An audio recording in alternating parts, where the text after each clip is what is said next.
চৰাইদেউ জিলাৰ মামৰা সমষ্টিৰ বনমালী শান্তিপুৰ গাঁৱৰ 9 বছৰীয়া শিশু বৈকুণ্ঠ দাসে কোনো গুৰু বা আনুষ্ঠানিক শিক্ষা নোলোৱাকৈয়ে খোল তাল আৰু নাগাৰা বাদ্যযন্ত্ৰ অতি নিপুণভাৱে বজাবলৈ সক্ষম হৈ ৰাইজৰ দৃষ্টি আকৰ্ষণ কৰিছে। পৰম্পৰাগত বাদ্যযন্ত্ৰৰ প্ৰতি স্বাভাৱিক আকৰ্ষণ থকা বৈকুণ্ঠই নিজৰ প্ৰচেষ্টাৰে অৰ্জন কৰিছে এই দক্ষতা।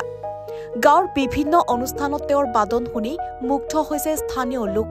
বিশেষকৈ অঞ্চলটোৰ এটা পিছপৰা গাঁৱৰ শিশু হোৱা স্বত্তেও বৈকুণ্ঠৰ এই প্ৰতিভাই সকলোকে আচৰিত কৰিছে। শিশুটোৰ মাজত থকা এই প্ৰতিভা যাতে বিকশিত হ'ব পাৰে, বৈকুণ্ঠই আগলৈও এই ক্ষেত্ৰত কৃতিত্বৰে আগবাঢ়িব বুলি আশা কৰিছে স্থানীয় ৰাইজে। নমস্কাৰ, মোৰ নাম শ্ৰী বৈকুণ্ঠ দাস। কোন ক্লাছত পঢ়া? ক্লাছ 4।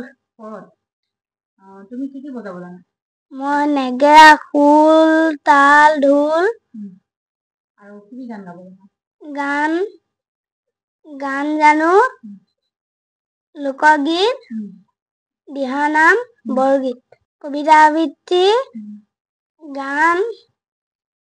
তোমাৰ এইখিনি কিমান চনৰ মানে কিমান বয়সৰ পৰা তুমি এইখিনি শিকি আছা? 3 বছৰৰ পৰা। 3 বছৰৰ পৰা। স্কুলত প্ৰশিক্ষণ লৈছিলা নে নিজে শিকিছা? নিজে শিকিছো। বয়স 9 বছৰ। ব্যুৰো ৰিপৰ্ট, এনিফাৰত 24।